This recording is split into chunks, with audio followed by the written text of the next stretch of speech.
Hello friends, అందరికీ నమస్కారం అండి. Welcome back to my channel. జొన్నలు చిరుధాన్యంలో ఆహారంగా వినియోగించే పదార్థం జొన్న. శరీర నిర్మాణానికి తోడ్పడి ప్రోటీన్స్, శక్తినిచ్చే పదార్థంతో పాటు రక్త వృద్ధికి తోడ్పడే ఇనుము, కాల్షియం, బి విటమిన్లు, ఫోలిక్ ఆమ్ల వంటి సూక్ష్మ పోషకాలు జొన్నల్లో పుష్కలంగా లభిస్తాయి. అందుకే జొన్నల్ని 30 దేశాల్లో 500 మిలియన్ల ప్రజలు జొన్నల్ని ప్రధాన ఆహార ధాన్యంగా తీసుకొని జీవిస్తున్నారు. జబ్బు పడేవారికి త్వరగా కోలుకోవడానికి జొన్నలతో చేసిన పదార్థాలు పెట్టడం ఎంతో మంచిది.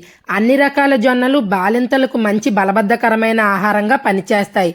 తగినంత పీచు ఉండడం వల్ల జీర సమస్యలు రాకుండా ఉంటాయి. విలువలు కూడా జొన్నల్లో ఎక్కువగా ఉంటాయి. వీటి వల్ల 349 కిలో క్యాలరీల శక్తి లభిస్తుంది. గుండె జబ్బులు అడ్డుకునే శక్తి జొన్నల్లో ఉందని వైద్య పరిశోధనలో తెలిసింది. జొన్నల్లో పోషకాలు ఉంటాయి. కాల్షియం, ప్రోటీన్స్, పీచు పదార్థాలు ఎక్కువగా ఉంటాయి. నా వీడియో కనుక మీకు నచ్చినట్లయితే నా ఛానల్ లైక్ చేసి subscribe. Thank you for watching.